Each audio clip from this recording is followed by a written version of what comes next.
I made a rule for myself about 15 years ago that I wouldn't do anything for money that I wasn't willing to do for free. And that kept me focused really entirely on the hardcore world-changing stuff. And when I could get paid for it, I got paid for it. And when I couldn't get paid for it, I didn't. How do we then provide enough natural resources processed in a correct way to every human being so that nobody dies of poverty, nobody dies of poverty, nobody dies of poverty? The potential, right? The potential. What could happen if it all works?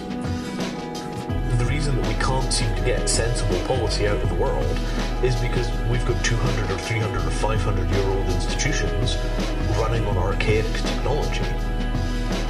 I mean, can you imagine if the transportation system was locked at a 200-year-old level of technology in the same way that the political system is locked at 200 years old? If there is evidence, the decision should be made on the basis of the evidence.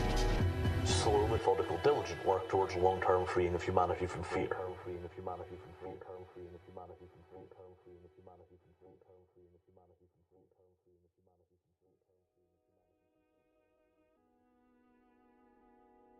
Because we basically got into this idea that the unknown was for eating.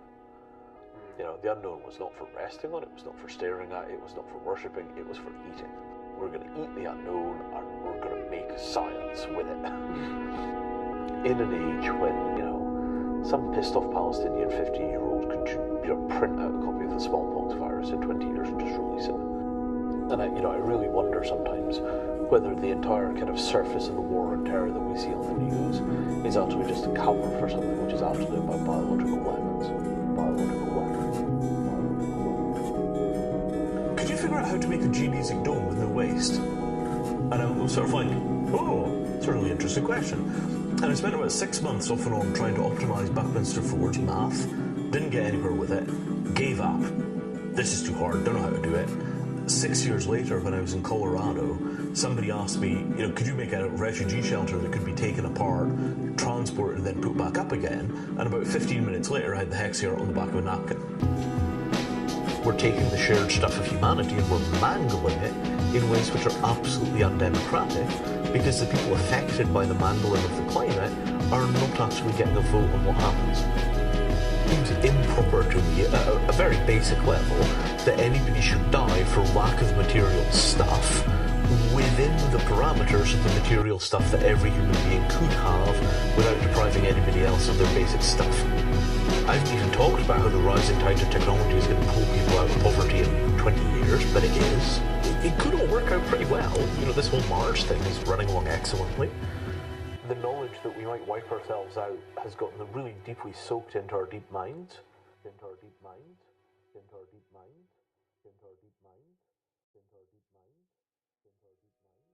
Because we don't seem to have the ability to say no to technology. We always build it. I think it'd be nice to get the 60 million people that are currently in refugee camps into really nice little pod houses. We could do it.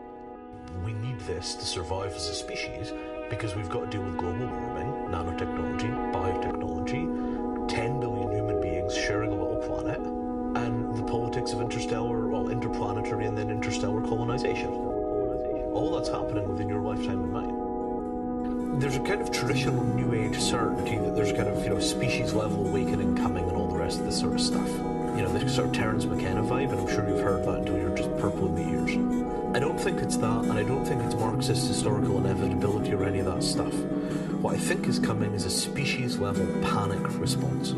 Oh my god, we're all going to die. We have to work together to avoid all dying.